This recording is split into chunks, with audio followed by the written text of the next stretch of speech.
Okay, so first let me thank the Dharma Realm Buddhist University for inviting me to give this talk this afternoon, and to Venerable Hung Yin for the introduction. Oh, it's hard to believe that I've spent 50 years as a monk. But when you said it, I realized I did a little arithmetic in my mind and realized that I had my novice ordination in 1972, though I still have about 6 months to go until I actually reach the actual date of the ordination, the novice ordination. Okay, so the topic that I was asked to speak about, it's quite an intimidating one and quite a momentous one. And so in a talk of roughly 1 hour, I'm supposed to provide the solutions to all of the overwhelming crises and conflicts and problems facing humanity today. So what are some of these problems that we're facing? So I'll just enumerate several of them, not in a particular order. One is that we have glaring income inequality, both within the United States and between countries around the world, as well as the persistence of poverty. Even larger and larger percentages of the world's population are facing the threat of debilitating poverty, hunger, lands becoming inhospitable to human habitation. And then in this country, we have the persistent problem of racism, which is now sort of surfacing in new forms which I would say are now even threatening the viability of our democratic political system. We have continuing militarism. We have lavish expenditures on a military budget, at the same time diminishing or diminished comparatively smaller investments in programs of social welfare, social uplift. And we have repeated incidents of police violence, particularly against Black Americans, but also against other people. We have an upsurge of religious fundamentalism, a kind of very toxic, I would say, brand of Christian radical fundamentalism, which is even threatening to erode the foundations of democracy in this country. Growing intolerance and polarization between people of different convictions, different political convictions. And then sort of as the dark cloud overshadowing all of our conflicts, we have environmental destruction, particularly manifest in the form of what's called climate change, but I prefer to call it the climate crisis or climate devastation. Okay, now I was asked to deal with these topics by basing my talk on primary sources.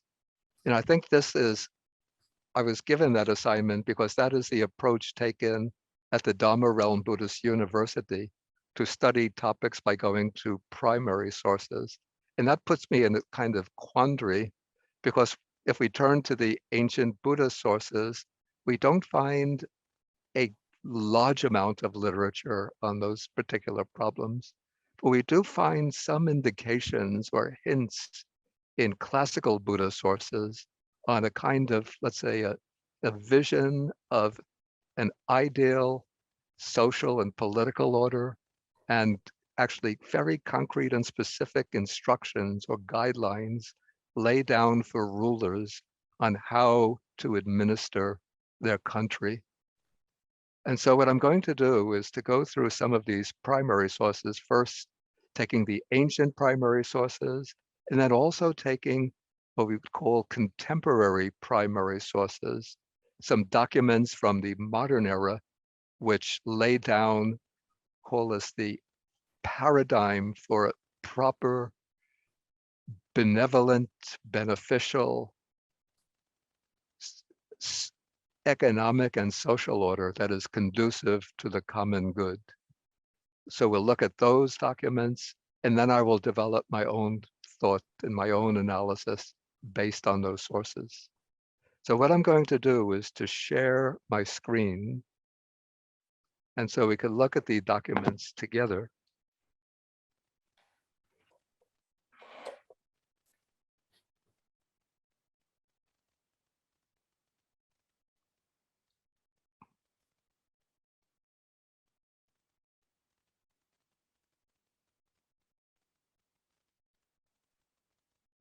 Oh, okay, this is what I want.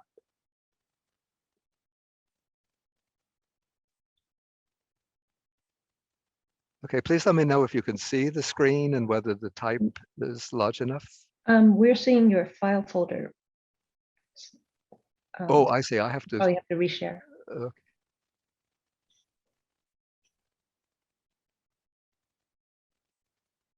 There we go. Is it visible now? Yes. Okay. Okay, Good. so first I take some text from the Pali sources on political administration. And of course, in the Buddha's time, the primary model of political administration was that of the monarchy. And so the Buddha lays down some guidelines for the king, the role of the king in relation to the nation over which he's ruling. And the primary emphasis is not so much on specific policies, but the king should be himself a model of moral conduct and should inspire others to follow moral conduct.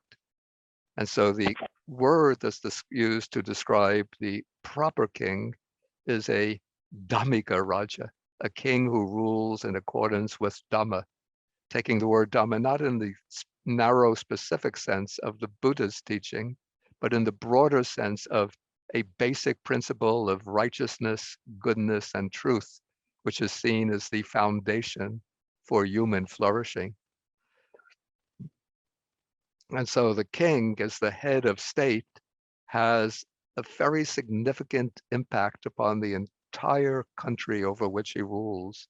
So when kings are unrighteous, when they act contrary to the Dhamma, that influence spreads down through all of the different levels of the society, and not only down to the different levels of different social classes of human beings, but it even affects the natural order, the impersonal order of the cosmos, so that the sun and moon, constellations and stars, and so forth, proceed off course. The seasons and years go off course. The winds blow at random. The deities become upset, and there's lack of rainfall. And then the crops, there are crop failures, the quality of the food is poor, and people become short-lived, weak, and sickly. In contrast, when kings are righteous, everything proceeds in accordance with the correct order, even the correct cosmic order, so that the sun and moon and so forth follow the proper orbits, and then the crops ripen properly, and food quality is good, and people become long-lived, beautiful, strong, and healthy. And even though this is cast in a somewhat mythological type of language, but if we transpose this into modern conditions, we could see that there's some degree of truth in this. Okay, then the ideal ruler, according to the Buddhist discourses, is called the wheel-turning monarch, the Raja Chakravarti, who governs his realm not according to his own arbitrary whims, not according to his personal ambitions, but he must rule the kingdom by relying on the Dharma. Again, Dharma in the sense of that impersonal universal law of justice, goodness, and truth. And based on the Dhamma, the king will provide lawful, that's Dhammika protection for everyone in his realm, not only human beings, but even the beasts, the animals, and the birds.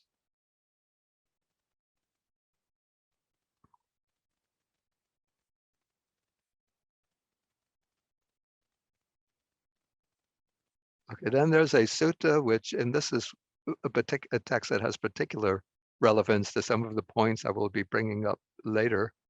So in this sutta, a prince has come to his father. His father is a whale-turning monarch, and the prince cannot automatically become, when the prince succeeds to become head of state, he doesn't automatically become a wheel-turning monarch, but he has to earn that status by ruling in accordance with the Dharma. So we have the first piece of instruction is the same as in the other sutta that we looked at. But here we have some specific articles of advice. And one of the important ones that will be especially relevant to us is that the king should ensure that there is no poverty in his realm, and he must give wealth to those in need. In other words, he must take measures to ensure that everyone in his realm enjoys a satisfactory standard of living. And when he wants advice about how to rule the kingdom, he's to go to wise ascetics and Brahmins and ask for their advice. And it's presumed that they will be able to teach him what is good, what is bad, what is harmful, and what is beneficial. So that is the duty of the wheel-turning monarch. And then there's another sutta that also gives instruction in somewhat the same spirit. This is in the Digha Nikaya, Sutta number 5. So here, the realm of this king was beset by lawlessness, and bandits were attacking the countryside. And so the king turns to his chaplain for advice. And the chaplain is actually the Bodhisattva, the future Buddha in an earlier life. And then the chaplain tells the king that you might think that you can get rid of this plague of robbers by means of execution and imprisonment. In other words, by imposing, in contemporary terminology, stronger measures of law and order, beef up the police force, send the army out to the countryside to eliminate the bandits, execute them, and that way your troubles will be over. But the chaplain says that is not the correct approach to take. That will just create hatred in the citizens and bring more uprising, more rebels. But this is the way to eliminate the crime wave. So to those engaged in agriculture, give grain and fodder. To those in trade, give capital so that they could initiate their business enterprises, their activities, and to those in government service, pay proper living wages. In other words, again, this is the application of that principle, eliminate poverty, ensure that everybody has a satisfactory standard of living. That is the responsibility of the government. The government has the task of ensuring that all of the citizens can meet their basic economic needs and conduct their livelihoods successfully. That is part of the responsibility of the state. And so in that way, when you take these measures, the people will not harm the kingdom, the land will be tranquil and not be beset by these thieves. And then the people will be joyful in their hearts and will dwell in open houses playing with their children.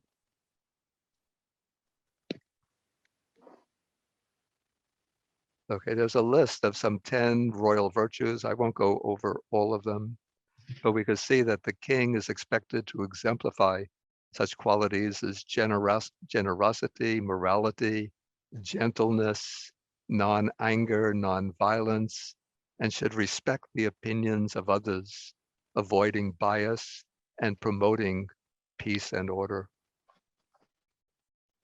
Okay, so these are some passages from the early Buddhist texts.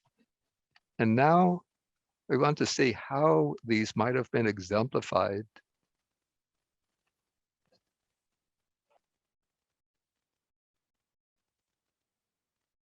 in Buddha's history. So again, I'm turning to another set of primary documents. And these are some of the edicts or selections from the edicts of King Ashoka. King Ashoka was a king in India in the 3rd century before the Common Era, who was himself embraced Buddhism, and he had extended the range of his rule over pretty much the greater part of northern and central India.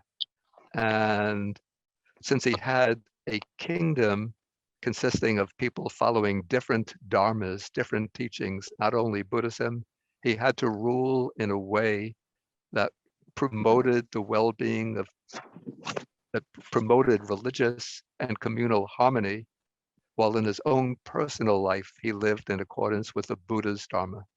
And so he uses the word Dharma in his edicts, not, again, not in the narrow sense of Buddhism as such, but in the sense of the common core of the way he sees it, of all religious and ethical teachings. And so he says that he refers to himself as King Piyadasi or Priyadashi.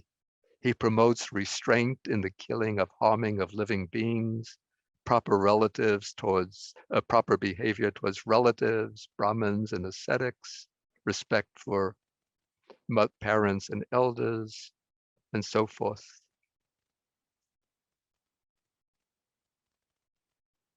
And he created a system of Dharma ministers that he sent out over his realm to teach, to inculcate the observance of ethical principles among all segments of his population. And so he says that these Dharma ministers work among all religions for the establishment of Dharma, for the promotion of Dharma, for the welfare and happiness of all who are devoted to Dharma.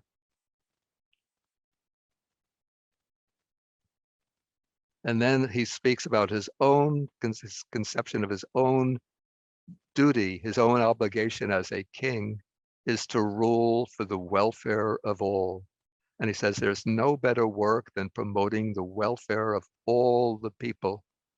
And whatever efforts I am making is to repay the debt that I owe to all beings, to ensure their happiness in this life and to show them the way to heaven in the next life.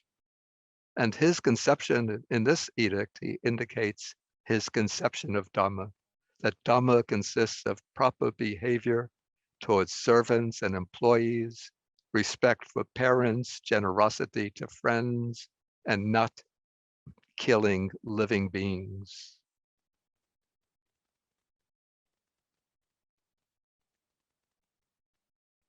And he even makes provision, he says, I make provision for 2 types of medical treatment.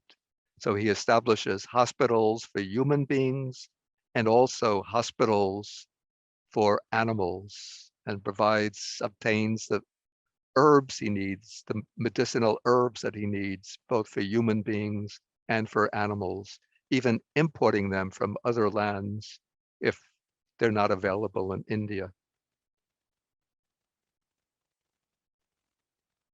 Again, he explains his understanding of Dharma. It includes abstaining from evil, practicing goodness, kindness, generosity, truthfulness, and purity.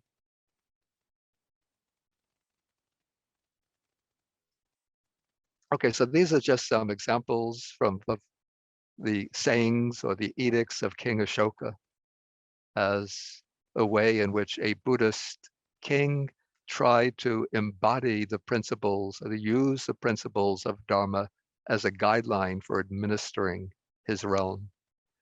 And then coming several centuries later, we have a work that's ascribed to the famous Mahayana Buddhist philosopher Nagarjuna. The work is called the Ratnavali, or the Precious Garland.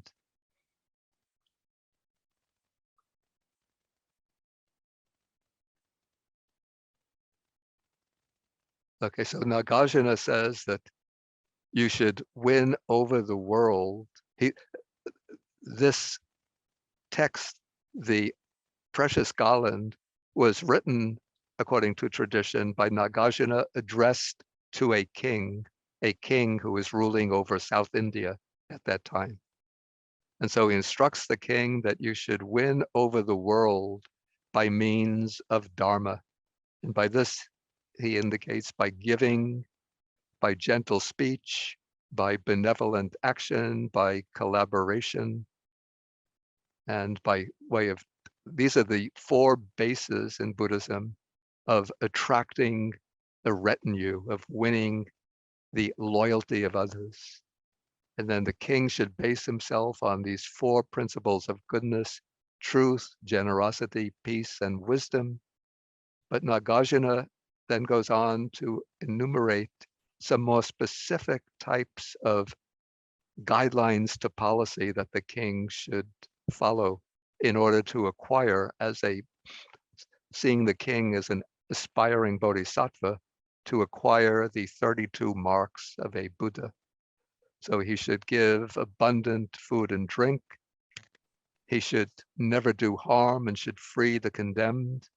He should reconcile friends who have been divided, give homes to the homeless, care for the sick, speak true and soft words. He should serve others and view beings with love without desire, hatred, and delusion. And then to collect the requisites of enlightenment, the king should establish schools and provide for the salary of school teachers, should establish hostels, parks, so forth, care for the sick, orphans, and widows, the lowly and the poor, make various medicines freely available.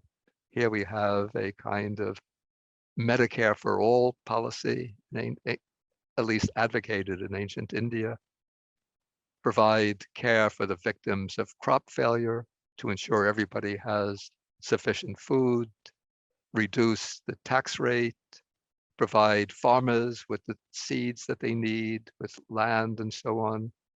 Well, this might not go over well today. Give to those in need beautiful girls well adorned. Provide facilities for studying the Dharma, and then to cause good qualities to grow in others. And then especially to inspire in himself and in others the altruistic aspiration to enlightenment. Okay, so this is a broad overview of some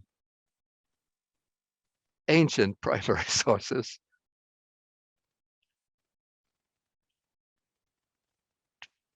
And now I want to take some contemporary sources.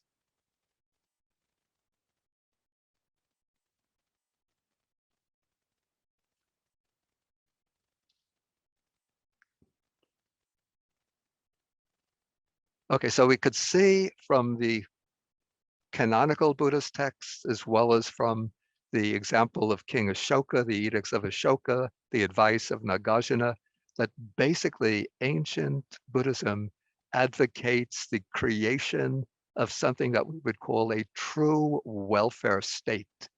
Nowadays, the term welfare state has gotten a rather bad name because of the dominance of... Not the screen anymore. It's the what comes before the screen that's up now. Okay. Yeah, this has always been a problem for me. Okay.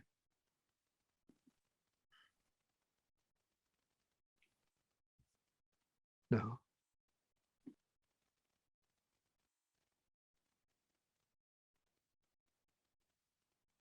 Is it visible now?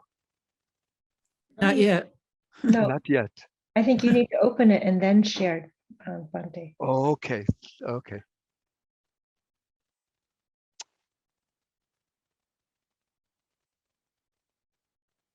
You can stop share first.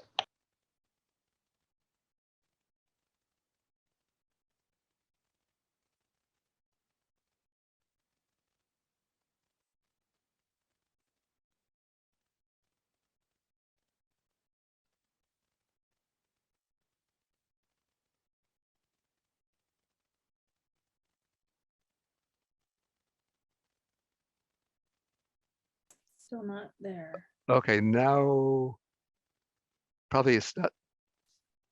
Here, let's try this. Is it open on your computer? Okay, There we is go. it visible now? Yes. U.S. National Archives and Records. Okay, so I was Yes. saying that from these ancient primary sources, we could see that the Buddhist ideal of government as represented by a monarchy is a welfare state. It's a state in which the ruler, in this case the king, has the responsibility of ensuring the welfare of the population, both the material and the moral and the spiritual welfare of the population, by serving as a model of righteous conduct himself, but also by taking specific measures to promote even the material, intellectual, and spiritual well-being of the population, of the citizens of that state. Okay, now we come to a modern document, and this is the preamble to the US Constitution. And so here we can read that we, the people of the United States, in order to form a more perfect union, establish justice, ensure domestic tranquility, provide for the common defense, and then I highlighted this, and promote the general welfare and secure the blessings of liberty to ourselves and posterity. So in the modern era, with the establishment of the United States, we no longer have a monarchy, and so there's not a king to ensure the general welfare, but it becomes the responsibility of the people of the United States through their government to promote the general welfare. So that is an extremely critical point, I think, in understanding the way government should function. And this, I would say, provides a litmus test against which we can rate maybe the validity or the legitimacy of any government, whether it's truly working to promote the general welfare and to secure the blessings of liberty to us and to those who will come after. And that is the fundamental purpose of the Constitution. Okay, then we come several centuries later to a statement of, this is Franklin Delano Roosevelt, established 4 freedoms.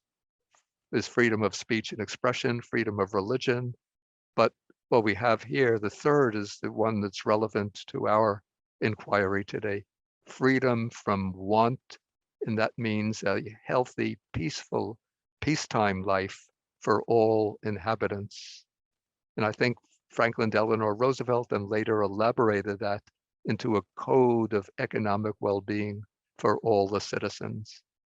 And that to some extent is embedded within the United Nations Universal Declaration of Human Rights, which was largely drafted, or at least the intellectual input to this Declaration of Human Rights came from the wife of Franklin Delano Roosevelt, Eleanor Roosevelt.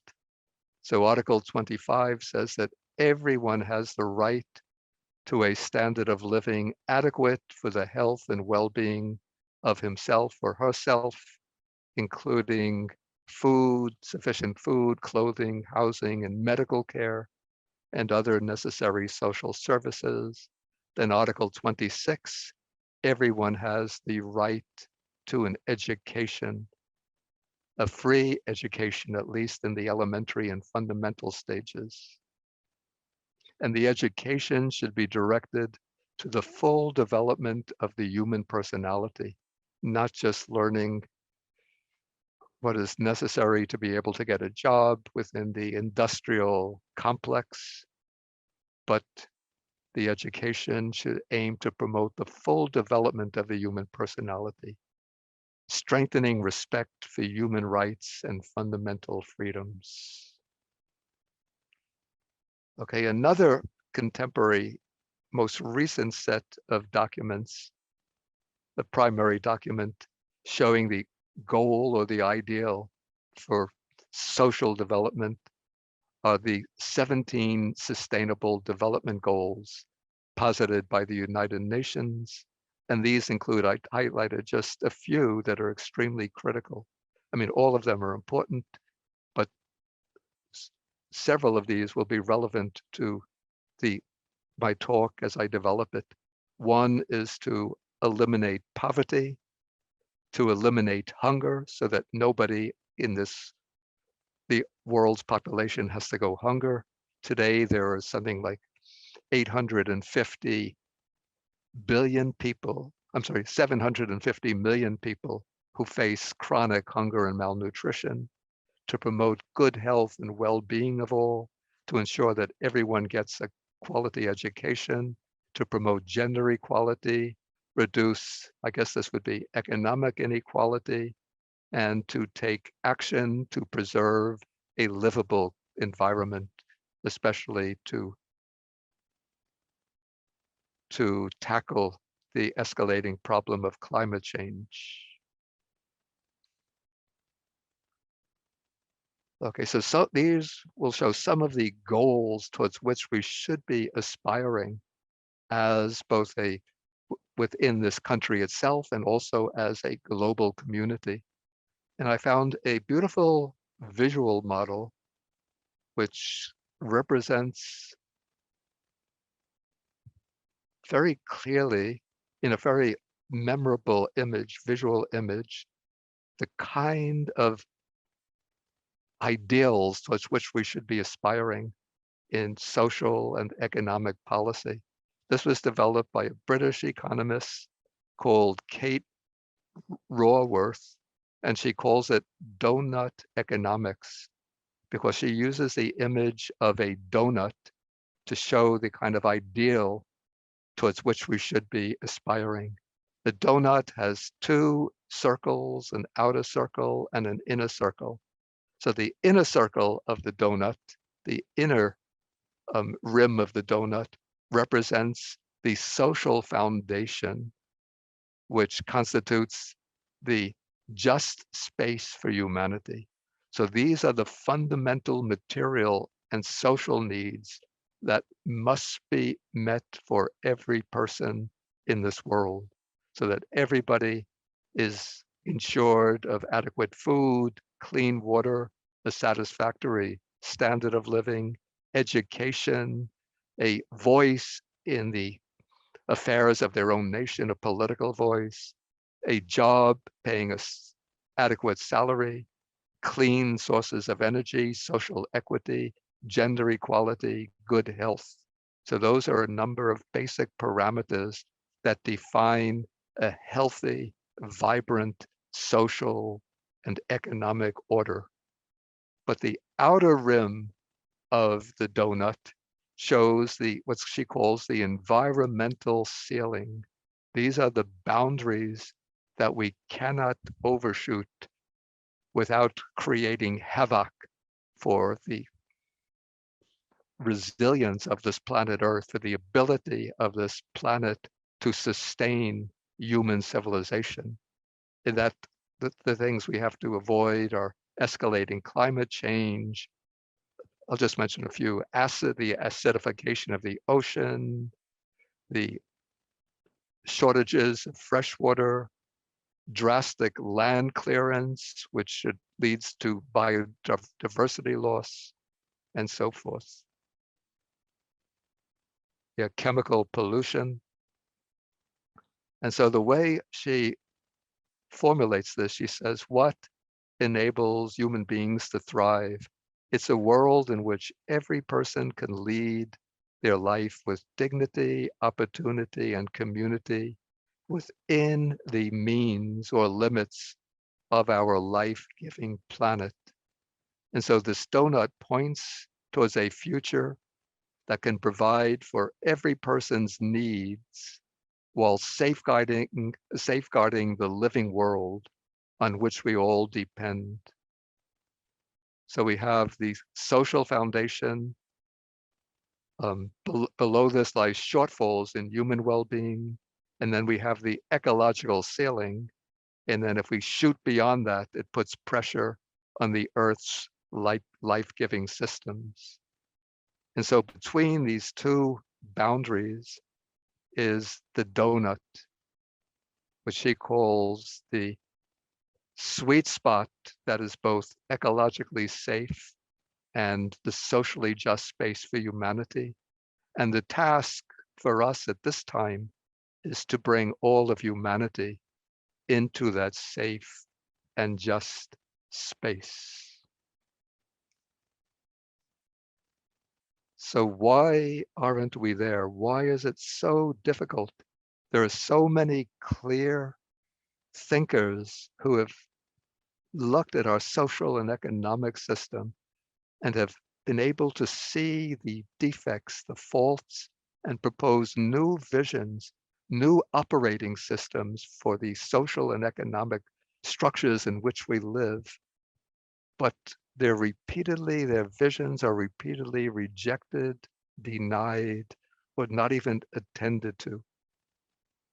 And so that will lead me into the next part of my presentation. So let us close this.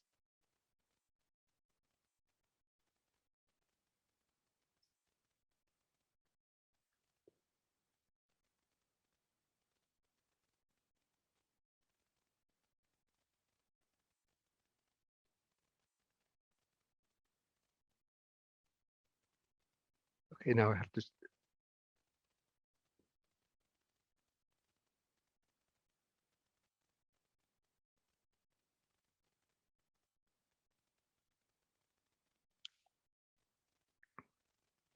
Looks good. Okay, so this was easy.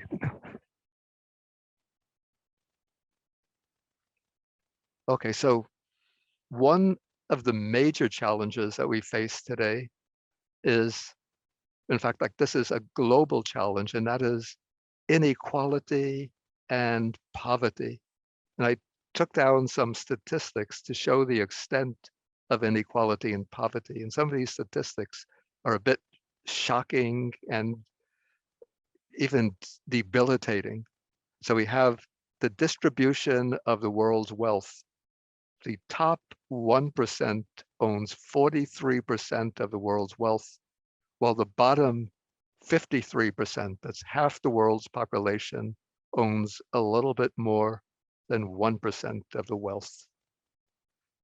And though we might think that wealth is not a guarantee of happiness in its own right, but if one doesn't have at least an adequate income, an adequate amount of monetary holdings, one cannot live a satisfying life. And then the COVID pandemic has been called a great equalizer because everybody was supposed to be equally subject to COVID, but its economic impact has just exacerbated global inequality. So overall, the working population through the impact of COVID has lost $3.5 trillion, while billionaires around the world have gained close to $4 trillion in the course of the pandemic. And in the United States, we have 42.5% of the wealth, that's getting close to 50% of the wealth, is owned by the top 1%. And these statistics actually come from, I think, 2017. So probably today, a much greater portion of the wealth is owned by the top 1%. Probably by now, it's gone beyond 50%. And you could see this comparing to other countries like Japan, where the top 1% owns just a little more, well, maybe close to 11% of the wealth. And so we could see that the US has been veering towards an immense social and economic crisis created by escalating levels of inequality. And so the US has the greatest degree of income inequality amongst the economically developed countries, the lowest government spending on social programs as percentage of GDP. I think Ashoka and Nagarjuna would be shocked at the way the US is spending so little on social programs. The result, some of the consequences of this, the lowest score on the material well-being of children, highest infant mortality rate, high homicide rate, and guns are so freely available, large prison population. But the highest in military spending, higher than the next 8, I think now it's 9 countries combined.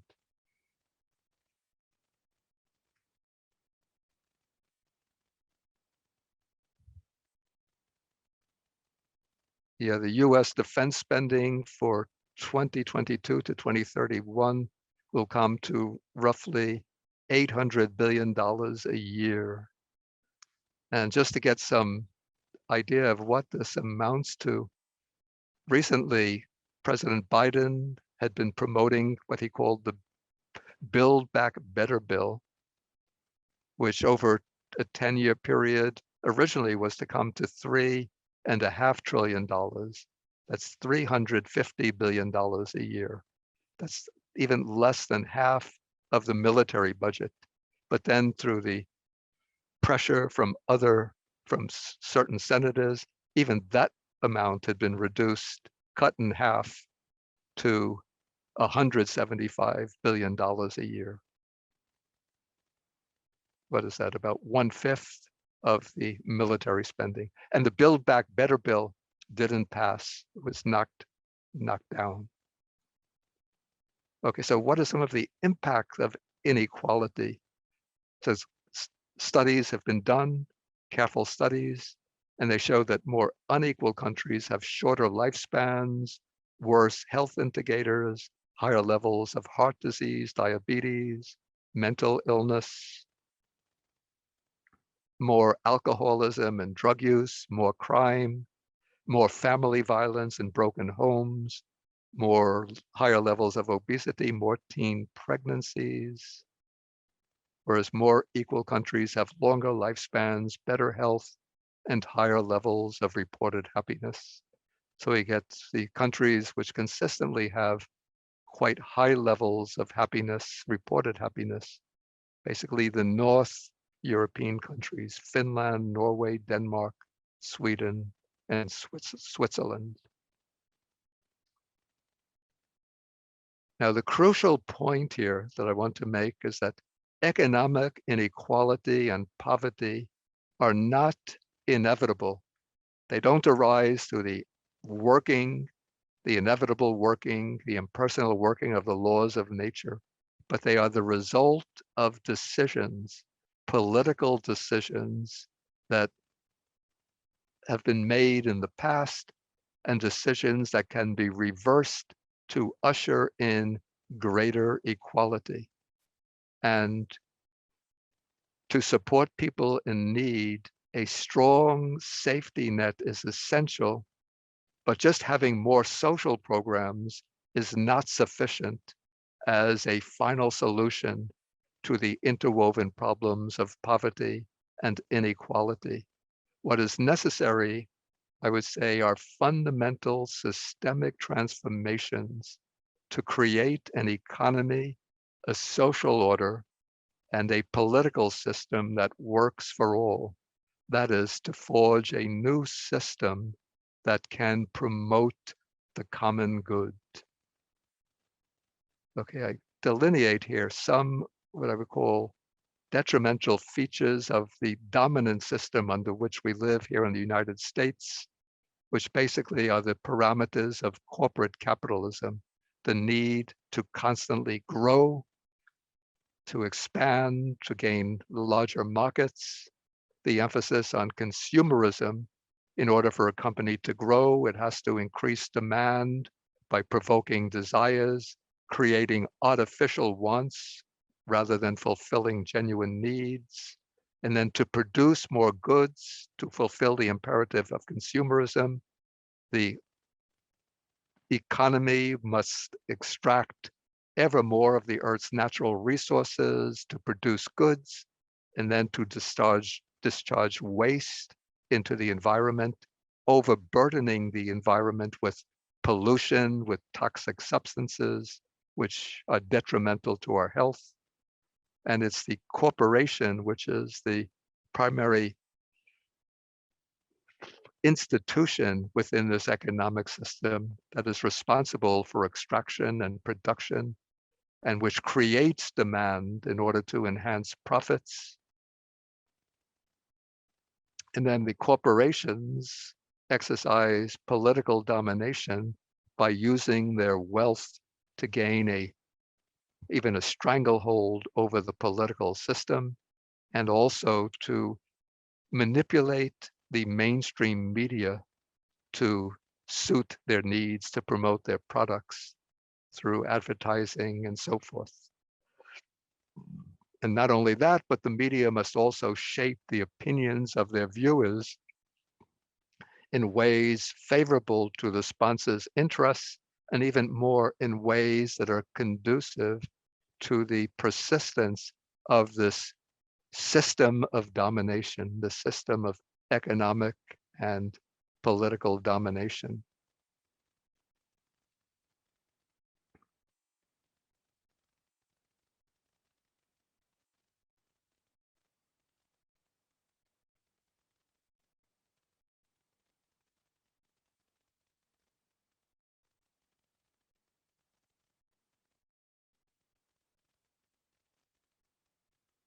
Okay, so what underlies the working of this system is what I call an inversion of values, a distortion of values by which monetary values, market values, returns on investments, the increasing financialization of all domains of human life, that this has come to dominate and to replace genuine human values as the underlying matrix that governs our social and economic system. So the values that could contribute to the true enrichment, deepening, and upliftment of human life, the values that can ensure a shared prosperity, that could ensure that everybody flourishes together, those values are pushed to the sidelines and replaced by these purely stark, naked, material market values. And so we have to understand, get to the roots of this inversion of values and find ways to return to a genuine code of life promoting, life enhancing, life enriching values. So here, what I've tried to do, based on some social analysts that I've read over the years, is to unearth and to sort of bring to the surface what we might call the deep meta program behind our predicament, the source code that underlies this inversion of values. So there are different dimensions to this. One is a certain sort of metaphysical premise, which is the idea of personal atomism, the idea that each of us has a private personal self, which is a fundamental reality, the fundamental reality from which we look out upon the world, from which we view other people, from which we view the natural world, the environment.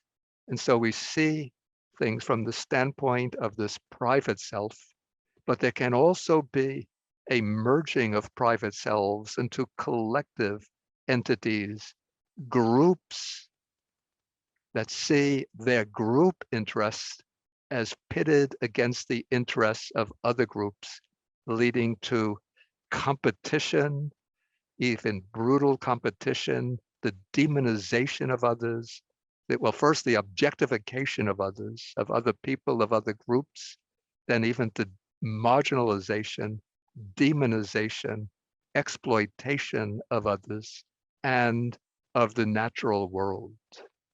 So that the natural world, which is alive, vibrant, the source of our own being, the sustenance of our own being, becomes turned into an object of exploitation, of extraction, and utilization, evaluated purely in terms of utilitarian value.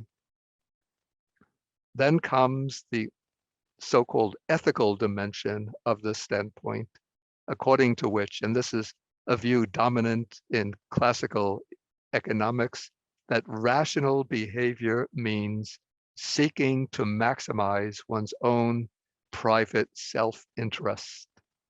And so this, again, is what puts one into a relationship of competition with others.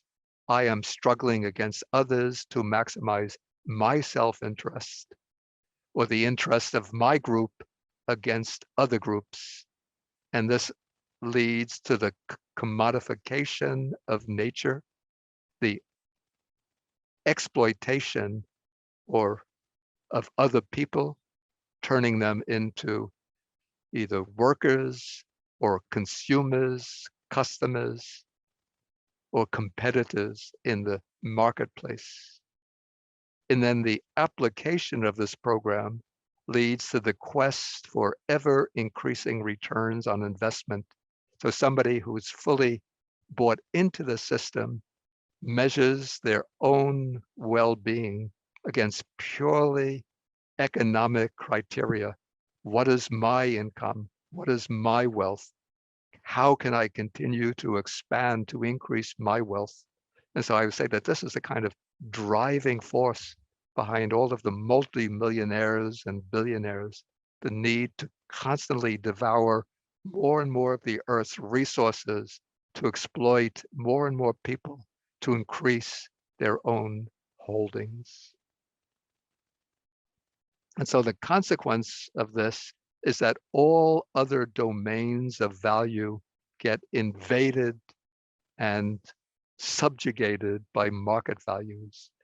And so the result is the reckless exploitation of the Earth's ecosystems, the reduction of people to the status of consumers and workers, subject to manipulation over fear for their material security. And so when we're pitted against one another in this way, we fail to recognize our common interests. We fail to take the action necessary to replace this present system, which I would call a predatory system, with one that conduces to true equitable human flourishing, to the common good, the common welfare spoken about in the preamble to our Constitution. So how do we go about developing an alternative model of human social life? So to do this, we have to develop and promote what I would call an alternative meta program. And here I draw upon some insights and values from the Buddha Dharma, but I don't want to make these principles exclusive to Buddhists and say this is what Buddhists have to offer, since I think these principles could be shared by all people of a clear ethical convictions. Okay, first we have to get to the fundamental level by challenging that metaphysic of the individual atomistic self. So from a Buddhist point of view, and even from the standpoint of contemporary system thinkers, the idea of that atomistic private self is a delusion. In reality, we are intrinsically, inseparably interconnected and interdependent. Our very being exists in essential relationship with the natural environment. We are, in a sense, the natural environment blown forth in human form. We are dependent upon, interlinked with countless other people, countless other living beings. In fact, with the entire intricate web of life, with the entire cosmos, with all of its galaxies and galactic systems, going back to the time of the Big Bang 13 billion years ago. and beyond that. Okay, so this is the metaphysical perspective. From this follows a different ethic. The ethic is based on the recognition, the affirmation of our essential interconnectedness. And this entails a sense of universal responsibility that through our thoughts, our attitudes, our actions, we have the capacity to influence everybody else and everything else, even a responsibility to contribute our utmost to the upliftment of the whole in whatever little way we can.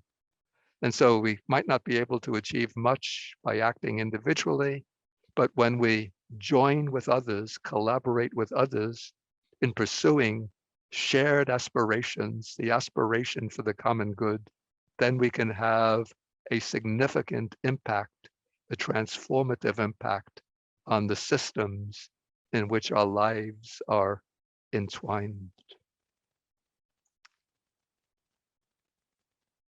Okay, then as a motivation to adopt this code of ethics, we have to sort of come to a clearer understanding of where do we find true happiness? And often I've wondered about these people, these multi-billionaires like Jeff Bezos, who are some of the others, the heads of some of these fossil fuel corporations, the CEOs of many of these powerful corporations, the heads of the arms manufacturers, the head of those corporations, with the head of the pharmaceutical corporations, with their salaries of $20 million a year, $50 million a year, with their vast wealth. Are they really inwardly happy and peaceful? They've maximized their private self-interest through rational, detached economic calculation, but are they really happy? And that is where I would put the question mark. And I would speculate that they are not truly happy, but are always in this kind of brute competition with each other to see who can come out on top. So true happiness, and here again we would use a Buddhist perspective, but even a broader perspective, even a humanistic perspective, doesn't come just from maximizing one's holdings, one's wealth, but from participating in all the domains of true value, material, social, aesthetic, and spiritual. So at the human level, happiness depends on meaningful, fulfilling, uplifting relationships, on family relationships, on friendships, on collaboration and cooperation with others, in working to promote the good of all. Happiness also depends on a sense of communion with nature, preserving and protect, that would require preserving and protecting our parks, forests, the deserts from clear cutting and mining, and this at the transhuman level or transpersonal level, the ultimate happiness depends upon connecting with some transcendent reality, however we conceive it, whether in Buddhism, nirvana, or Buddha nature, or in Hinduism, the true self, Christianity with God, however one conceives it. But what all religions have in common is the idea that human beings are not self-sufficient, but we exist in relationship to some transcendent reality. And that's where our ultimate fulfillment lies. And so some of the measures to be adopted to promote or to achieve this kind of happiness, so I list them here. It depends, of course, on material security, since that is the foundation of well-being. But our lives acquire meaning to the extent that they are enriched by other types of value. This comes through respecting nature, having reverence for the earth, protecting other species, rediscovering a sense of being embedded in the cosmos, even a sense of the what I call the sacred nature of the cosmos. Creating social and economic systems that affirm human unity and equality, grounded in the ideal of shared prosperity and respect for the limits of the geophysical and biological systems in which human life is embedded. Then we need aesthetic and intellectual enjoyment, which depends on leisure, less work, longer paid vacations, more time to pursue one's aesthetic and intellectual interests.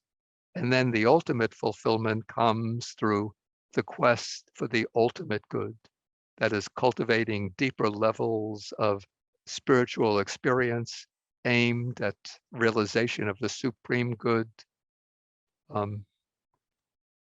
as conceived by whatever spiritual path one follows. So here I didn't want to express it in a way that's narrowly constricted to Buddhism, but open to a follower of any spiritual tradition.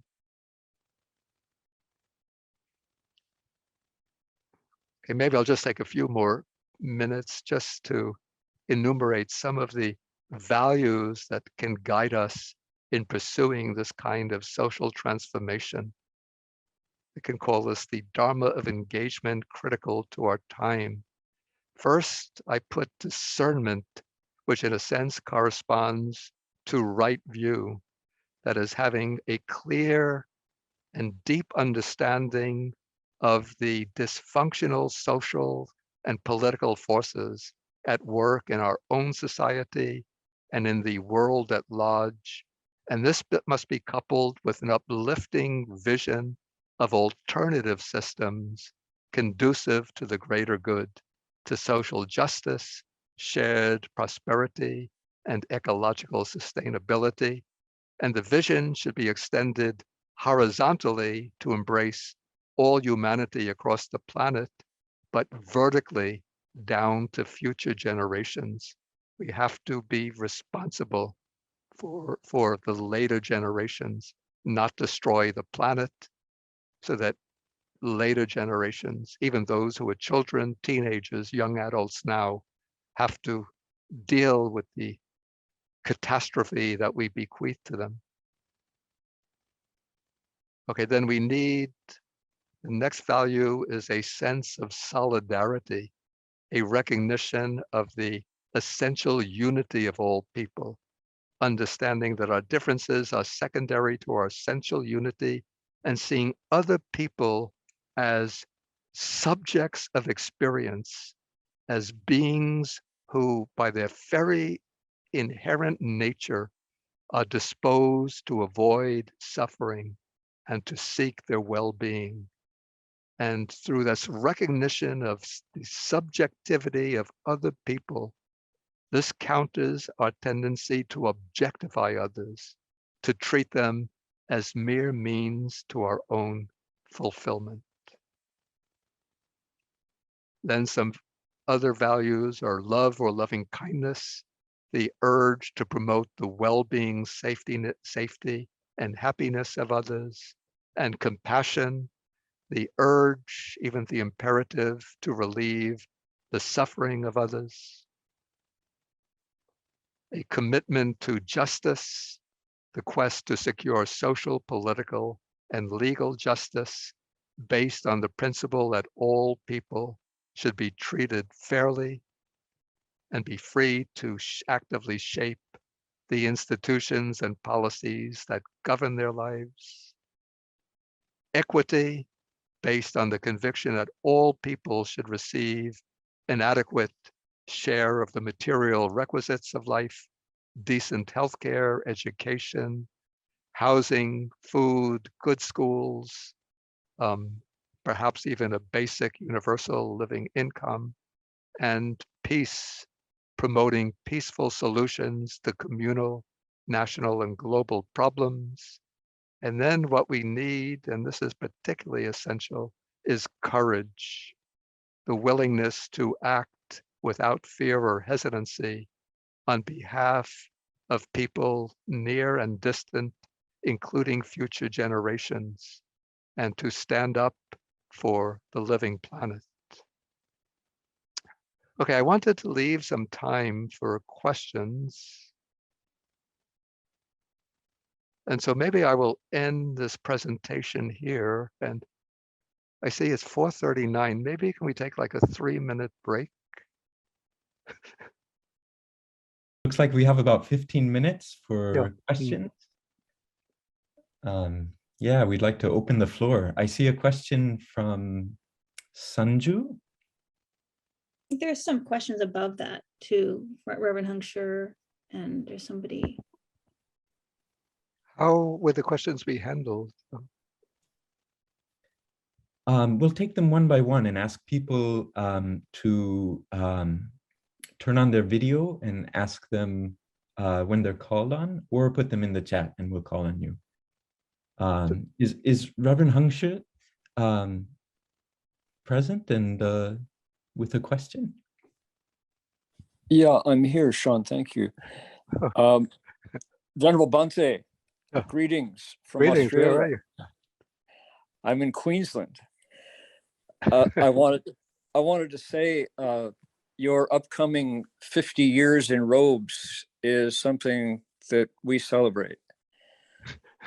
That's a tremendous accomplishment. And it's a statement about the maturity of the Dharma in the West, that we can host both yourself and also Dharma Master Hung Chur for half a century of cultivation of the Buddhist disciple. Thank you so much for that talk.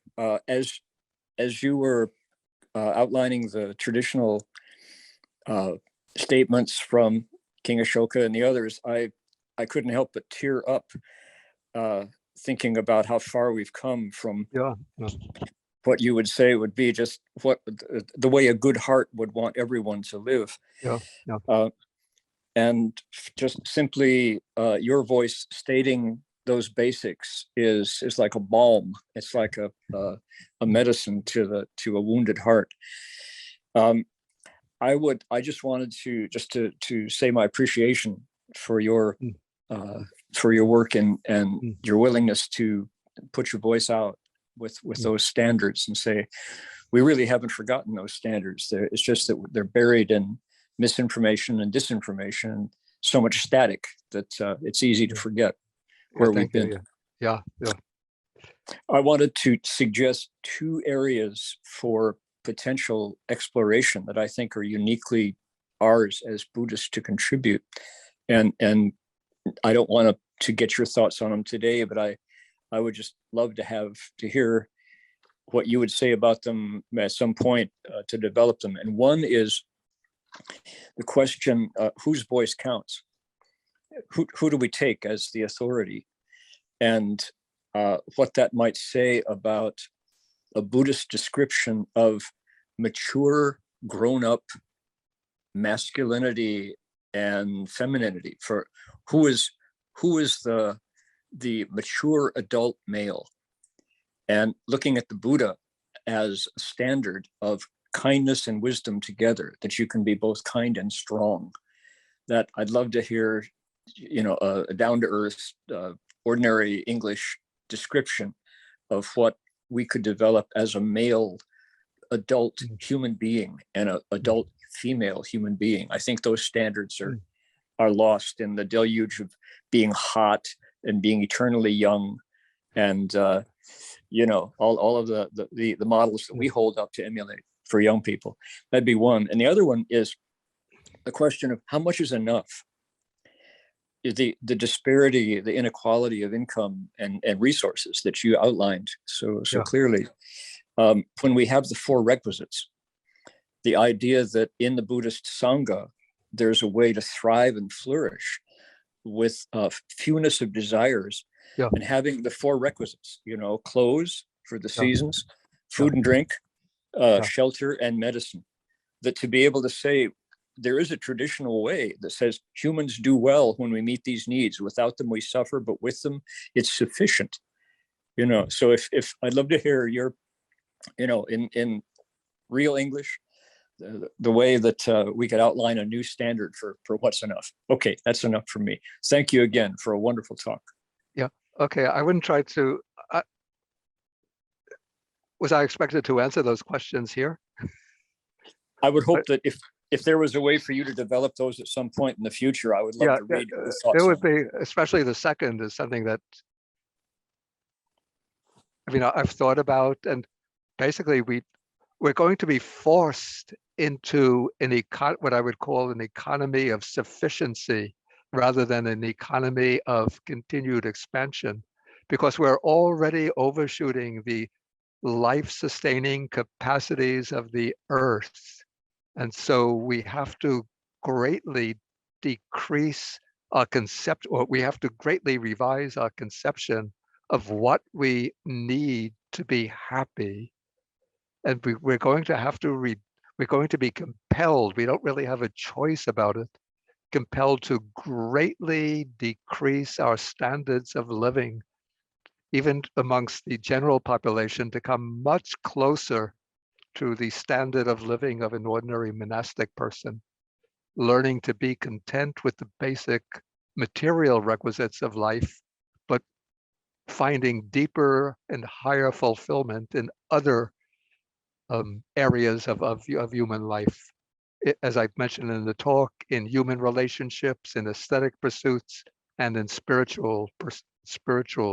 spiritual quest, instead of just constantly trying to expand, develop materially our material resources.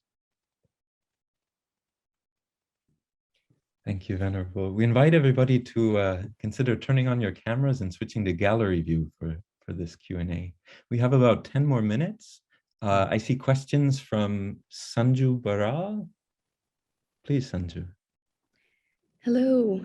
So my question, Venerable, is about reconciling, and someone also raised the same question. So the question is, how do we reconcile the idea of self-reliance, which we find in the Buddhist text, the idea of taking yourself as a refuge, and not relying on anything else but yourself. And the idea that you talked about of how we're all interconnected and we're all interdependent. And so much of the social causes is about realizing that interdependence and helping each other out. But there's also a sense of like finding that in yourself. So are these two things kind of contradicting to one another, or they're pointing to two different areas of practice? Yeah, I would say closer to the second alternative, pointing to two different areas. When the Buddha speaks about being self-reliant, first, it doesn't mean that one doesn't exist in relationship to others. In fact, the Buddha's teachings bring out so many different aspects of interdependence, interrelationship. But when he emphasizes self-reliance, he's doing that especially in relation to spiritual practice, particularly meditative practice, that you can't expect to gain enlightenment, liberation, just by sitting back and not doing the work and expecting others to do the work on one's behalf. But you have to put forth the effort yourself. But even within that framework of striving for liberation, when the Buddha established this, he established the Sangha initially as a monastic order, but also maybe you could say the broader Sangha of the different communities that support and help each other. So he has also the ideal of Kalyana Mitrata, of spiritual friendship, so that he says, rely on good friends, on noble spiritual friends, and work together in a community to support one another, to encourage one another, to correct one another. So you could say that that aspect of interdependence, mutual support pervades the Buddha's teaching at every level. Thank you. We have another question from Wenbo. Can we invite Wenbo to turn on your audio and ask your question and or video? Hi, everybody. Hi, Venerable Bhikkhu Bodhi. I have a question about the King Ashoka's time. It is apparently a very nice time. And the system he established is great. I'm wondering, it is maybe because it is life is impermanent that his kingdom came and went away, but like still like what can we like adopt some of, can we adopt some of the stuff he did in the past and maybe turn it to make it adjust to our modern day and age, that to make our society a better place, and is what and yeah, basically what are the causes that also that his kingdom that went away. Yeah, thank you. Yeah, as for the reason why his model of kingship did not continue among his successors, I'm not sure of the reason for that, but I think it's pretty obvious that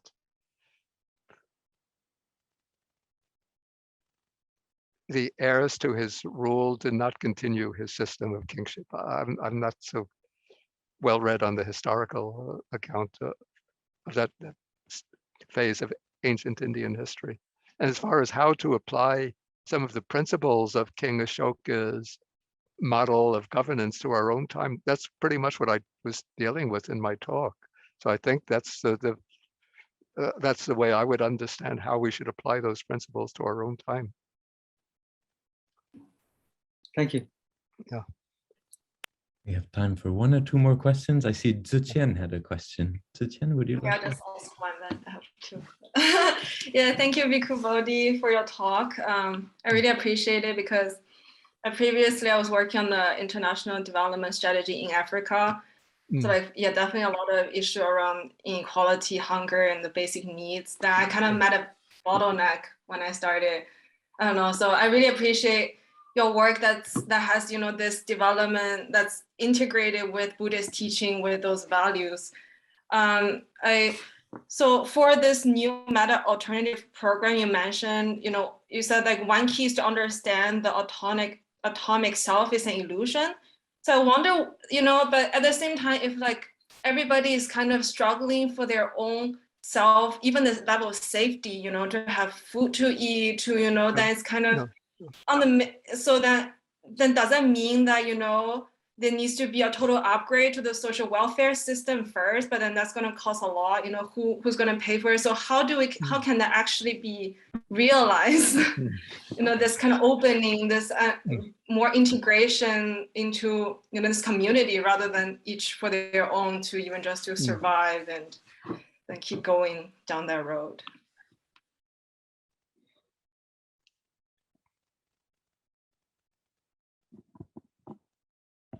Yeah, when I said that, like one of the roots of our contemporary crises is this illusion of the ultimacy of the individual or private self, and that leads to ruthless competition with others. It doesn't entail that one doesn't look after oneself. One also has to look after oneself to establish a satisfactory standard of material well-being and social well-being for oneself and one's own family. But what I would say is that there has to be, when one's motivations for those actions are strong, obsessive, compelling greed, a kind of insatiable greed, that's where the problems arise. But if people recognize that we live essentially in community, then they will secure their own well-being, which is, of course, a requisite for being able to act effectively in the world. But also they'll be concerned to ensure that, let's say, the material wealth of the society is shared fairly equitably, not necessarily equally, but equitably among others, so that nobody has to live in conditions of degrading poverty struggling with homelessness, hunger, lack of medical care, lack of access to education, and so on. So it's quite possible, especially with the wealth in this country and in some of the other wealthier countries in the world, to establish much more equitable societies in which everybody is looked after, and so that everybody can flourish, at least to the degree that they put forth effort. So some of the countries that I mentioned, in which there's much more wider distribution of wealth, have reportedly higher standards of happiness, higher levels of happiness. Sweden, Denmark, Norway, Finland, Switzerland.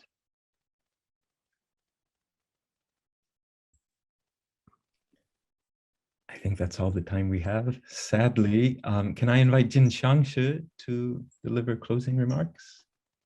Yes, on behalf of DRBU and the Symposium Committee, I'd like to express our deep appreciation to Venerable Bhikkhu Bodhi for taking the time to share his knowledge and insights with us today.